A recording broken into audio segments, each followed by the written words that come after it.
Bonjour, bonsoir, bon après-midi à toutes et à tous. Comme vous le savez, en fonction de votre lieu d'habitation sur notre chère planète, en fonction du moment de la journée que vous choisissez pour écouter cet épisode, il se pourrait que cette présentation convienne à la plupart des francophones d'entre vous. Si jamais vous arrivez sur ce podcast pour la première fois, c'est pas le type d'épisode que je recommande. Plutôt directement d'aller aux personnes que je rencontre, avec lesquelles j'ai le plaisir d'échanger, soit sur l'épisode précédent où je suis parti à la rencontre, ou surtout à la redécouverte d'un ami, monsieur Michael Paranos, avec lequel nous abordons différents moments de son expérience, de son aventure, que ce soit en tant qu'éducateur ou en tant qu'entraîneur qu'il est en train de devenir, avec un public senior, avec des adultes, et notamment nous abordons l'expertise qu'il est en train de développer pour l'analyse vidéo dans le cadre du football. Ou alors dans l'épisode suivant où je suis parti à la découverte de monsieur Kevin Lévry, personne que j'ai également rencontré au Canada, avec lequel nous abordons les prémices de sa passion pour le football, liées notamment en partie à son pays d'origine, à son pays de naissance qui est la Côte d'Ivoire, son plaisir de partager la culture du football en Côte d'Ivoire, mais également son expatriation qui l'emmène au Canada où il est en train de devenir un joueur, mais aussi un éducateur, que ce soit dans le cadre du football, mais également dans le cadre du futsal. Alors si jamais vous êtes encore en train d'écouter ce que je suis en train de dire, c'est que il est possible que vous ayez été influencé par le titre du podcast, justement, où je souhaite partager mes petites connaissances, ma toute petite expertise dans le fait de pouvoir partager un podcast, et peut-être que vous souhaiteriez en connaître davantage pour à votre tour partager un contenu qui peut être beaucoup de meilleure qualité que la mienne, mais en tout cas l'idée c'est de partager un peu toutes les informations que j'ai pu relever, obtenir, soit par le biais d'échanges ou de recherches durant ces quelques derniers mois, mais c'est surtout si il y a 8 ou 10 mois, j'avais pu tomber sur ce contenu-là, eh bien cela m'aurait surtout permis de gagner un peu de temps. Et c'est un contenu que j'aurais aimé prendre connaissance un peu plus tôt. Voilà, une fois que je vous ai dit cela, je peux rentrer dans le vif du sujet et vous partager un peu l'histoire d'un épisode, de sa réalisation à son résultat final. Alors, quoi de mieux que de vous parler de ce que je suis en train de faire et de ce que j'utilise pour réaliser cet échange-là, exactement, celui que je suis en train de vous partager. J'utilise l'outil GarageBand. Alors, je ne sais pas si ça vous parle, je ne suis pas là pour faire de la pub, je ne vous partage uniquement moi ce que j'utilise, qui pourrait vous être utile. C'est un logiciel qu'on peut retrouver sur les outils Mac. Je ne sais pas si c'est sur les nouveaux ou si c'est sur les anciens, parce que il s'avère que le mien date de quelques années déjà. Mais en tout cas, c'est un outil en libre accès sur Mac, GarageBand, et qui est assez simple d'utilisation. Vous pourrez notamment retrouver sur YouTube d'explications, pas mal de vidéos prises en main de GarageBand en 5 minutes, prises en main de GarageBand en 4 clics, je sais pas, bon, je dis des bêtises, mais c'est un peu l'idée. Et en tout cas, l'idée de base, il me semble, c'est que c'est un outil d'enregistrement musicaux, mais il me semble que je ne sois pas le seul à l'utiliser pour faire des enregistrements audio et que la qualité est relativement convenable pour l'amateurisme que je suis en train de réaliser, l'amateur de contenu audio que je suis. Donc ça me convient parfaitement. En tout cas, c'est un outil que j'ai découvert plusieurs années après avoir pris en main un ordinateur Mac. Je comprenais pas. C'est un logo avec une guitare et une ampli, il me semble. Puis je ne savais pas trop ce que ça faisait sur mon ordinateur et puis même je me battais pour l'enlever de mon ordinateur parce que c'est assez costaud en termes de stockage. Et puis finalement, j'ai découvert ça il y a quelques mois et puis j'ai été bien heureux de pouvoir maintenant l'utiliser. Et on va dire que la prise en main, dans mon cas, a plus été autour de 1 à 2 semaines pour me familiariser avec l'outil. Bon, et puis maintenant, on va dire que c'est beaucoup plus simple. Ensuite, je sais qu'il y a pas mal d'outils qui font la même chose. Audacity, si je dis pas de bêtises, difficile pour moi de savoir si c'est gratuit ou pas. Mais je ne suis vraiment pas là pour faire de la pub, c'est vraiment par curiosité, c'est vraiment pour les plus curieux d'entre vous. Je sais que notamment maintenant, il y a des outils sur le téléphone qui se développent comme Anchor, Anchor, qui sont des outils justement pour faire la réalisation de podcasts, qui se spécialisent dans la réalisation de podcasts. Et j'ai essayé, j'ai eu du mal, mais je sais aussi que maintenant il y a des outils, il me semble, comme Zoom, donc des outils de communication qui permettent directement d'enregistrer via l'application. C'est quelque chose que j'ai pas essayé, donc je ne pourrais pas en dire davantage. Voilà ce que j'utilise pour enregistrer. Donc comment ça se passe lorsque je suis en contact avec une personne, lorsque j'appelle quelqu'un. Donc j'utilise quelques outils différents. Mon préféré, c'est quand même Discord. C'est un outil que j'ai découvert il y a peu de temps, à peu près moins d'1 an. Un spécialiste du jeu vidéo m'a mis cet outil à portée de main et j'ai été content d'en prendre connaissance et à plusieurs reprises d'être particulièrement étonné par la qualité du son. Je sais que maintenant il y a beaucoup plus d'utilisation que le simple fait de s'appeler. Discord permet de vraiment de nombreux outils à sa disposition. Et je sais que notamment, il y a pas mal de sociétés ou justement de podcasts qui créent des communautés sur Discord. Et je sais que notamment, il y a des membres des YouTubeurs qui créent des communautés. C'est vraiment assez pratique. Je ne maîtrise vraiment pas et puis je ne souhaite pas en parler. Mais je sais que c'est assez pratique. En tout cas, pour la qualité de l'audio, ça me satisfait largement. Ensuite, j'ai eu la possibilité quelquefois d'utiliser l'outil Messenger, mais c'est vraiment pas quelque chose que je recommande. Et ces derniers temps, je pense que nombreux sont les personnes d'entre nous qui sont plus familiers avec l'outil Zoom, qui permet une meilleure qualité d'audio. Et je pense que c'est, malgré ma veille que j'essaie de faire assez régulièrement, il est probable que, à la suite de ce confinement, il y ait de meilleurs outils qui soient à notre disposition en termes de qualité audio.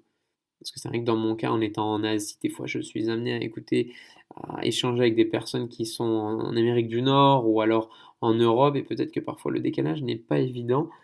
C'est ce qui m'a permis parfois ce qui m'a incité parfois à changer d'outil de communication.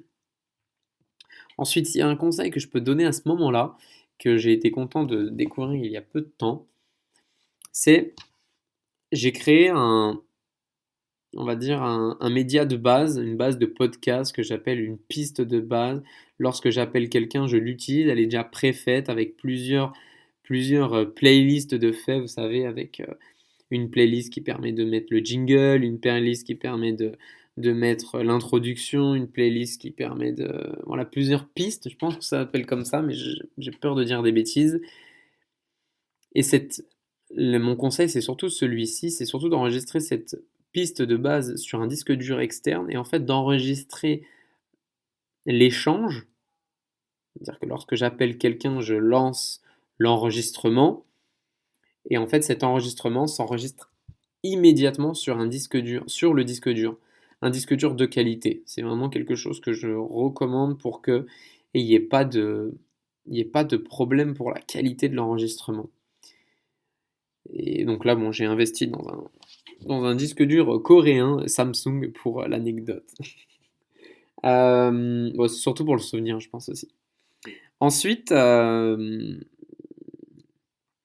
comment ça se passe? Donc là, c'est le moment fatidique, c'est le moment où je finis de discuter et d'échanger avec les personnes. C'est là le moment le plus compliqué pour moi, c'est est-ce que tout s'est bien passé? Est-ce que l'échange est de qualité? Est-ce que tout va bien pouvoir s'enregistrer? Donc là, je suis un petit peu parano et j'enregistre une fois sur mon ordinateur, une deuxième fois sur mon ordinateur, une première fois sur le disque dur externe, une deuxième fois sur le disque dur externe. Autant vous dire que pour moi, après 2 heures et demie d'échange avec une personne, parfois je ne me souviens même plus exactement de toutes les questions que j'ai posées, de tous les sujets que nous avons abordés, de toutes les réponses qui ont été apportées. Donc il me tient vraiment à cœur de pouvoir réécouter cet épisode et c'est une richesse pour moi. J'ai bien conscience que c'est presque un document d'archivage que je ne souhaite absolument pas perdre, encore moins refaire. Enfin, si je pourrais le refaire, mais c'est vraiment pas le but, parce que j'aime la spontanéité justement. Et je vous avoue que parfois j'ai un petit, c'est ça, la parano, et puis après avoir écouté quelques épisodes et puis constaté que tout va bien, je peux à la suite de cela supprimer les épisodes qui sont en trop. Je pense que 2 enregistrements devraient au moins suffire, généralement. Ensuite, ce que je peux vous partager, c'est qu'une fois que j'ai enregistré l'épisode, que je le réécoute une semaine, un mois après, que je réalise le montage, donc là, il n'y a pas d'aspect technique à aborder, hein, je suis vraiment pas la personne qu'il faut écouter forcément pour tout ce qui est l'aspect technique, hein, vous devez probablement l'écouter à l'audio.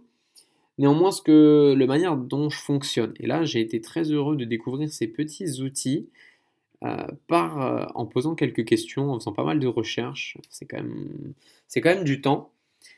Une fois que l'enregistrement est enregistré, donc via l'application GarageBand, j'utilise. Donc là, je l'enregistre de la meilleure qualité possible.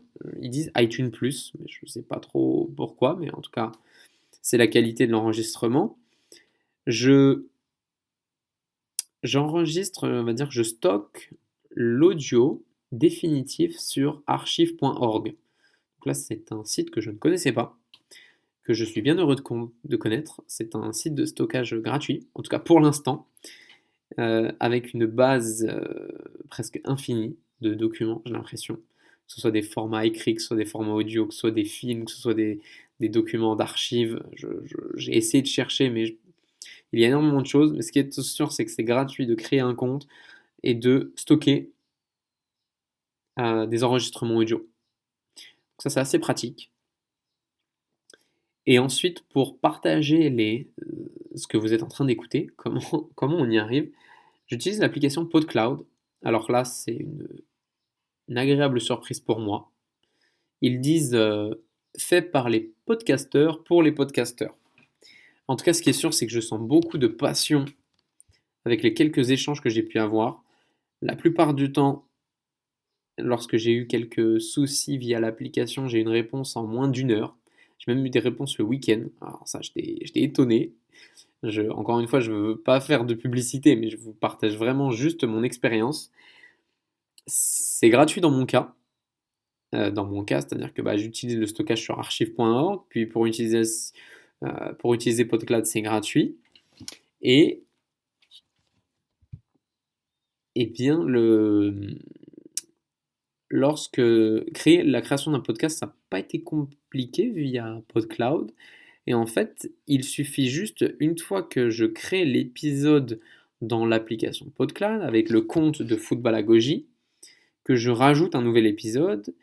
Il y a, au moment où il y a l'espace pour créer le titre, pour créer la description du podcast, pour notifier le moment où on souhaite que l'épisode soit partagé, et plein d'informations comme ceci. À la suite de cela, il demande via l'application où est-ce que nous devons retrouver l'épisode audio.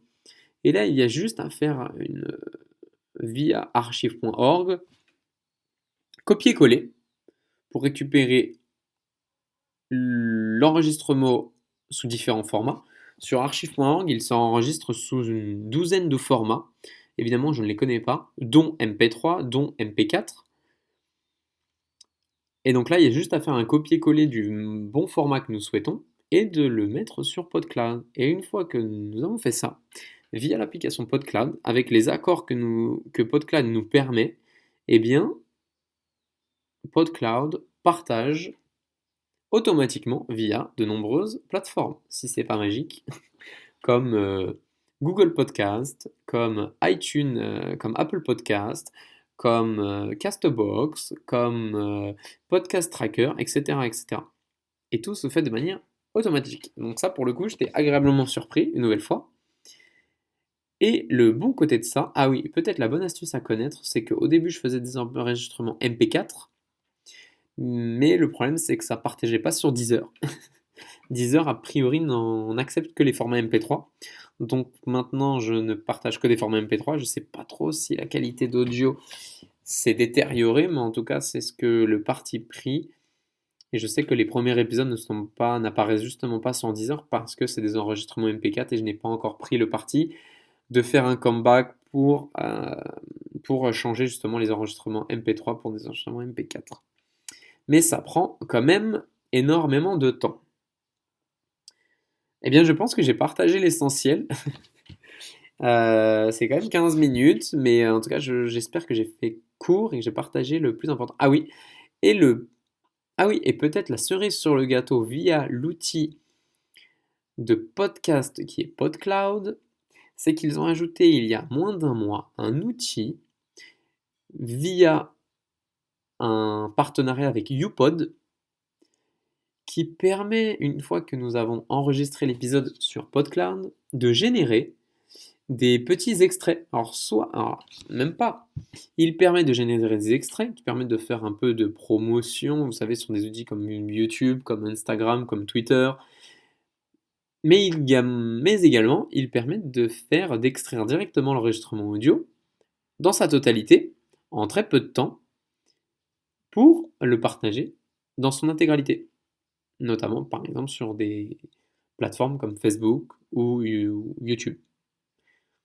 Autant vous dire que c'est un gain de temps parce que pour faire l'enregistrement sur YouTube, ça me prend encore parce que c'est un parti pris, pas mal de temps, mais ça c'est avec eMovie et je pense que c'est pas la meilleure méthode, mais c'est vous dire tout ce que j'ai encore à apprendre.